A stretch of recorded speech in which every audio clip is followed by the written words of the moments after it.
Hello guys, welcome back to my channel. Today I will be doing, today I'm starting the TBR Harvest, which is hosted by Leandra, the TBR Zero. I'm so excited.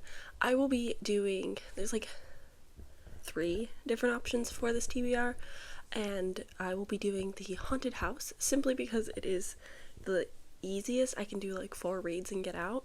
So we start at the attic, and for the attic we have to read a book for another readathon, which was very easy for me. I ended up picking up Fangs by Sarah Anderson. I've been wanting to read this for so long and finally just went out and purchased it, and I'm so happy I did. I really enjoyed this. I gave it 5 stars. It's not at all what I thought it was going to be. It's actually more like episodic. This is a graphic novel about a vampire and a werewolf and love. It's a little fantasy romance, but not like in the traditional sense of like romantasy, but just like a simple graphic novel. But it's not like full like story or story arc or anything. It is just snippets of their lives. You're just seeing little episodes of it. It feels more like a webtoons type of feel, but it's really sweet. It's really cute. I know that she talked about having another similar type thing about romance and quarantine, which I'm excited if she does that. But this was really cute. I really liked the style of the books. I'm really happy to have this. It was just very sweet, very cute. Easy 5 stars. It wasn't like anything to really debate or question or whatever. It was just cute and sweet, and I liked it. I read this because for Bookemon I needed to read a book that started with F and ends with a S, which was kind of difficult for me. So thanks. This also works for Vampathon for the prompt of the main character being a vampire. So bada boom, bada bing. First one done. And the next prompt is going down the chimney from the attic, which is to read a book with a dark cover. And I think for this I'm going to pick up The Haunting of Ashburn House by Darcy Coates. This will be my first official Darcy Coates. I tried reading Dead of Winter, but I ended up DNFing it, soft DNFing, because I just didn't love the characters and it just felt a little bit young adult, but trying to be adult. But this will be my first official Darcy Coates. Darcy Coates is a booktube loved author, a favorite, so I'm excited to see where I land and what I actually will think of this author. Hopefully good things. Hopefully I enjoy this author, but I am nervous that I'm going to be the one that doesn't love Darcy Coates, but we'll see. Hopefully it goes well for me. But yeah, don't know what this is about. A haunted house, probably. That's it. That's all I got for you. So I will come back and chit chat with you guys when I finish the audiobook for The Haunting of Ashburn House. Hi, I have finished The Haunting of Ashburn House by Darcy Coates, and it is fine. In this we're following Adrian, who basically inherits Ashburn House and moves there. She's down on her luck, needs a change of pace, needs to get something new, and moves into this house, which has some spooky lore. It's seen as a haunted house. The whole community is familiar with the house, and haunted, question mark.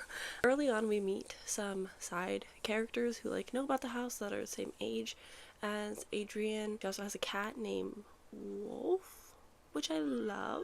And so we meet some girls that are close to her age, and she's like, yes, friends. I've not had friends. And I can relate to that feeling of meeting somebody and latching onto them and being like, you're gonna be my friend forever. Because you're just lonely, and any glimpse of friendship gets you kind of excited. I can relate to that, sorry. But I don't know if it's the narrator or just the story itself or the way that Darcy Coates writes. The 2 audiobooks that I've attempted and now have finished, I just don't ever seem to care about what's going on or care about what would happen to the characters. I think that the characters are good, they're realistic, they're fine, they're fun. I think that the horror elements are done well and have excitement to them, but the story as a whole I'm just completely unbothered about. I just don't care what happens or what's going to happen. I'm just checked out of the audiobooks, and that could just be me listening to so many horrors in the month of October. It could just be a not the right time type of situation. I'm not entirely sure, but they just don't keep my attention for them to. I wish I could give them. I don't know. I think if maybe I get a physical copy and sit down and read them together, maybe my attention will be better. I can focus more on that. That's kind of on the downside of just listening to an audiobook purely is if your brain just gets like a slight bit distracted, it's very easy to just like kind of fall off for a chapter or whatever and then come back and be like, yep, whatever. It's kind of like skim reading in a sense, but you're listening, and you pick up on all like the big points, but like the smaller nuances of it sometimes just whoop right over. But I don't know if that's a Darcy Coates problem or if it's a me problem, so I'm not giving up on this author just yet because it was just like a fine story. Darcy Coates has at least 5. Like, I almost did an exclusive Darcy Coates reading vlog this month, just reading The Haunting of Blank because she has so many haunted house stories, but I decided against it because I just am unsure about Darcy Coates, and I'm like, I don't know if that's the right time and right thing for me right now in this moment. But alas, that's where we're at. The next prompt, fireplace. We've come down the chimney, we're into the fireplace, and I need to read a book in a series. I think for series read, I'm going to continue in the Legends and Lattes world, the series, and I'm going to listen to the prequel, which you're supposed to read after Legends and Lattes, which is Bookshops and Bone Dust. So I'm going to pick that up. All I know about this one is that we are following Viv in her previous life when she was still a mercenary, still traveling with her friends, doing the dungeon crawls, and I know that she ends up at a bookshop, hence name, and Bone Dust gives necromancy, which is fun. I do love a good necromancy trope. So yes, I'm gonna listen to it, so I'll probably see you guys tomorrow realistically, but yes, that is what is going on. Hopefully I will find some b-roll. I haven't done enough today to like film stuff, and then I have work, and so like I'll just listen to it at work, so there's not gonna be a lot to do there either. That is my little update for you guys for now. I will see you later when I have updates for Bookshops and Bonus. I will try, if I get a decent away in, I'll give you a halfway check-in, but unfortunately, so if I listen to it at work, I can't do that. So yes, I will see you guys later. Oh, hello friends. Hi, how are we doing? I have a quick little reading update for you guys. I finished listening to the audiobook, Bookshops and Bone Dust by Travis Baldree. The amount of times that I want to say book bones and shop dust, or some other weird combination of the words, it's tough. But I have read this. I've officially finished it, and you know, the point of reading vlogs often, I want to be able to come on and give like initial thoughts and halfway thoughts and like, you know, experience the book with you guys while giving my thoughts. And I had no thoughts. my head was quite empty for this one, which is kind of unfortunate. It's not a bad book. I think that if people really like Legends and Lattes, they're still going to get joy out of this. Legends and Lattes was good for me. I did like it, but it wasn't like the best thing ever. And so listening to the prequel, which you listen to after reading Legends and Lattes, it's kind of like, okay, yeah, Viv gets injured on a previous mercenary works mission with her crew, and they leave her in like this small town, and then she decides to help a bookshop owner with a problem revolving book dust. No, revolving bone dust. Oh my god. See what I mean? I thought this was simply just fine. I think Viv is fine as a character, but not like gonna make my top characters of ever list or anything. So it's not like I'm dying to be with her more. So this was just kind of like fine, and I think that's kind of the majority's review of it, is the people that really love Legends and Lattes are going to like this no matter what, just because they like the characters and the writing and so on and so forth. But I think most people are going to be a little bit disappointed by this in comparison to Legends and Lattes, because Legends and Lattes just excels in cozy vibes with the food and the coffee, the scents, the found family of it all, everybody coming together for the greater good of this little cafe. It's just a different experience and vibe that unfortunately Bookshops and Bonus just doesn't have. But I don't think it's bad. I don't think that people shouldn't read it. I think it's just a fine experience for the majority of us. I think it's like 3.5 maybe. But yeah, it was just simply okay. So, you know, it's fine. It's fine. I did what I needed to do. This was for continuing in a series. So it feels nice to say like, hey, series tracker that's way too large that we don't need to talk about. One done. One more complete. Booyah. So that is a good feeling at the very least. Even if it wasn't like the biggest win of a book, I can say thank god one more series is checked off, because oof, Do we even want that video? Do we really want to know the shame that I have when it comes to starting series? Do you want that? I'm not sure, but if you do, let me know. But yeah, that's my review. Not a whole lot to say. I think that the audiobook, still narrated by Travis Baldree, is good. Would I prefer a female narrator for Viv? Sure. But that's more so just my own issues and it's not have anything to do. I think Travis Baldree is good at review or at voice acting, which makes sense because that is literally his job. So yeah, it was fine experience. I'm gonna go. Goodbye. Hello and welcome to my bed. We don't hang out here very often. I don't even spend that much time sleeping. And well, I'm tired. We're gonna move on. I wanted to bring you to my bedroom in hopes that this microphone won't pick up the loud fan noises, because I'm going to bed. It's like 9:31. Yeah, it's 9:30. I'm going to bed. I'm so tired. I did a 6-hour live today on Aaliyah's channel, The Library Dweller, with Richie and Aaliyah, and it was a lot of fun. I didn't read that much. I watched some YouTube. I read some stuff. I did read. It did actually hold me accountable and keep me productive. But also, I got to watch Richie read Mayfly for the first time. And I got to experience their entire enjoyment, their whole emotion through the ending. It was a beautiful time for me. I was very appreciative of getting to be there for that moment. I loved May 5. I'm hoping to do a reread of it, but that's not why we're here. I'm just telling you that I did a 6-hour live and that's why I'm so tired. So incoming and incoherent thoughts. I've been reading Woodworm by Layla Martinez, translated by Sophie Hughes and Annie McDermott. And what do I think of this? I don't know. I don't know how I feel. I'm not struggling per se. Like, it's not an impossible read. I'm just like naturally a slower read, and it's not the most like gripping and engaging story that makes me want to like read so bad.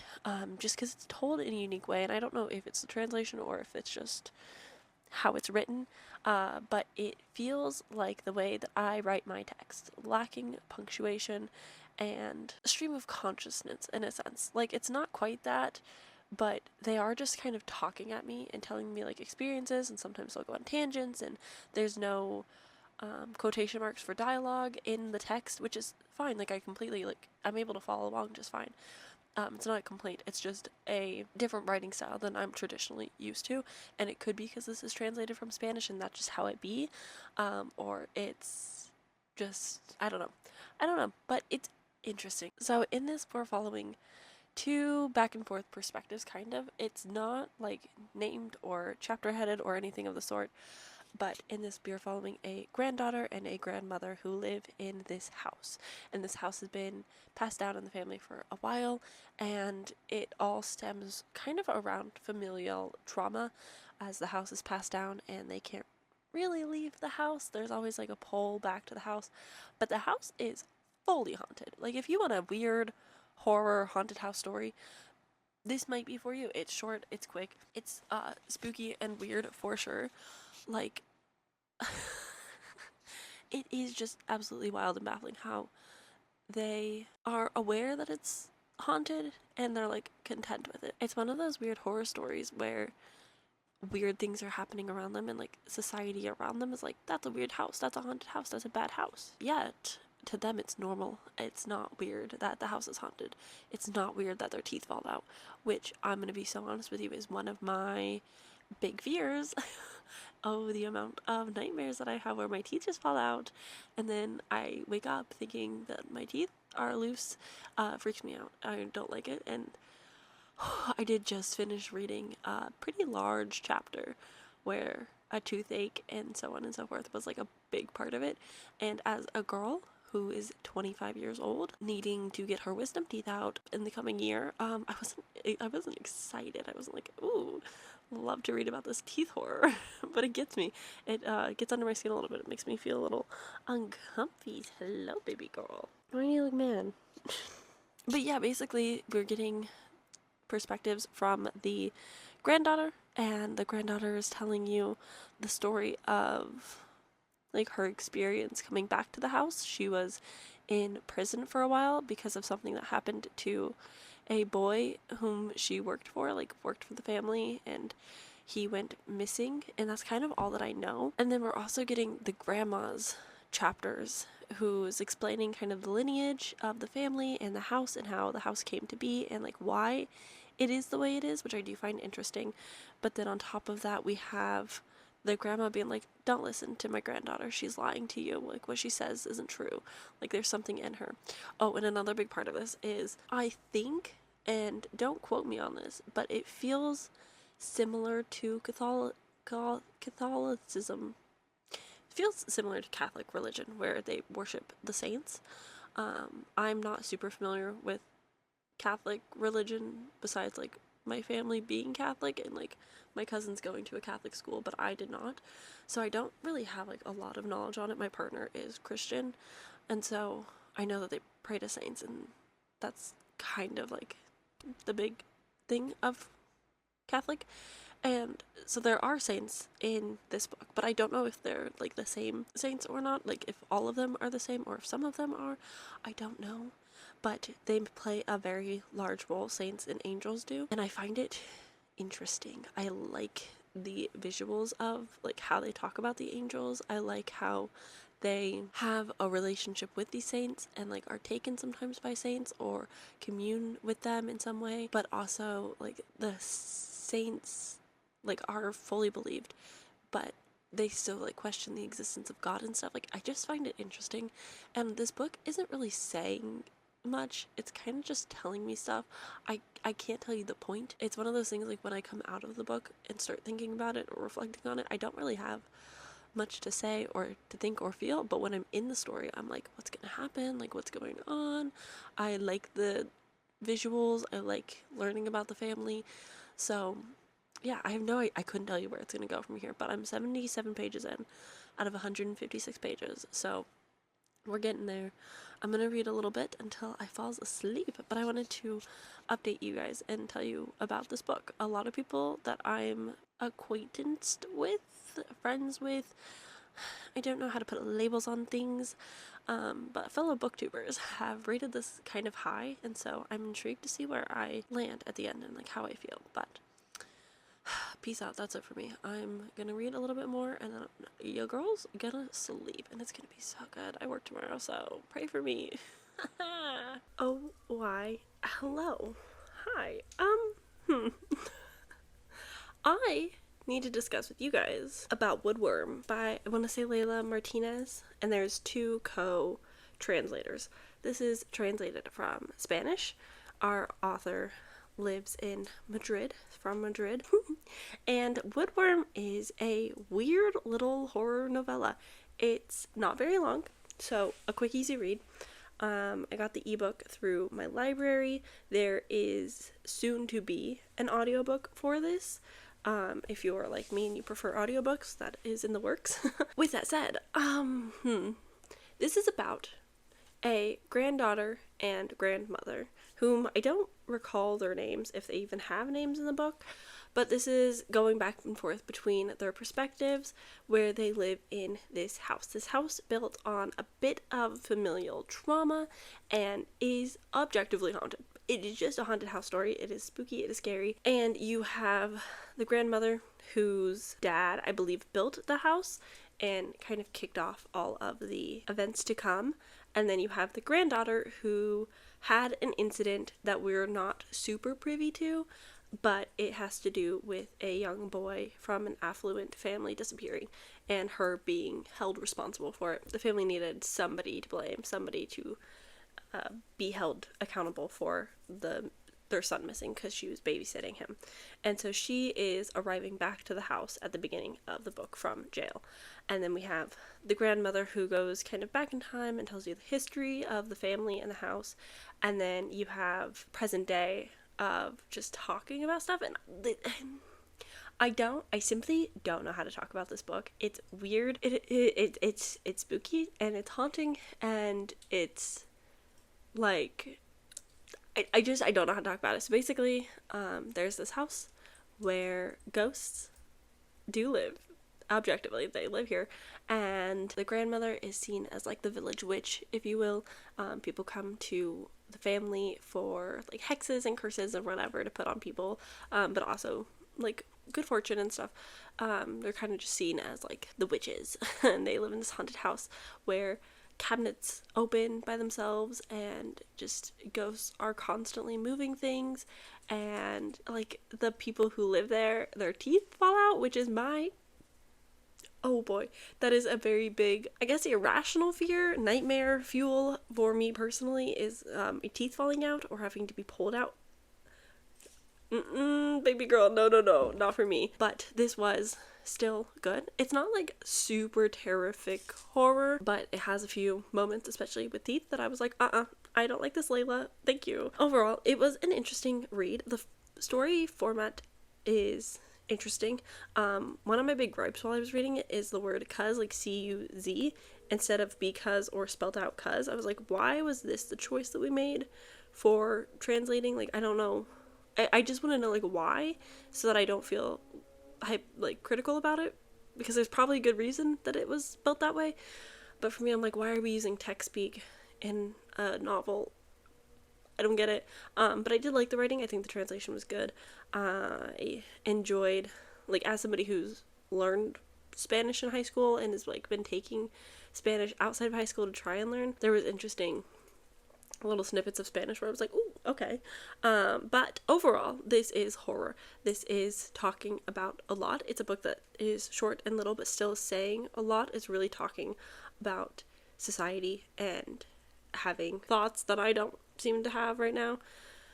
Having conversations about things happening in the world, especially with like privilege and feminism and like class differences. Because we have our family who live in this decrepit haunted house. They have a feud with this more wealthy, affluent family, and like talk of the town, like they can travel and send their kids to school.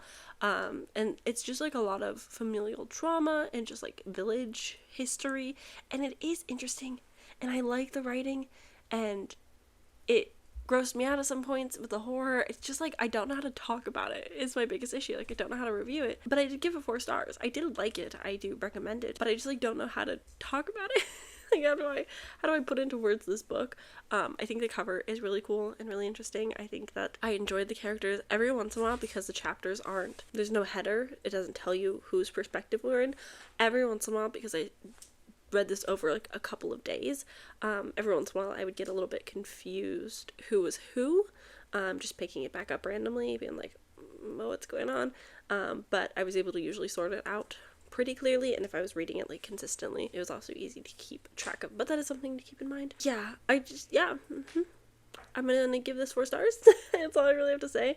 I don't know how else to chit chat about this book, but that is the end of this video. That's all that I'm reading for TBR Harvest. This was a lot of fun. I love TBR games, TBR events, readathons. That's the word I was looking for. I love readathons. I've already decided that I'm going to participate in winterathon a little bit, and as well as bucket list-athon, which, you know, do I need to? No. Should I chill? Absolutely. Am I going to?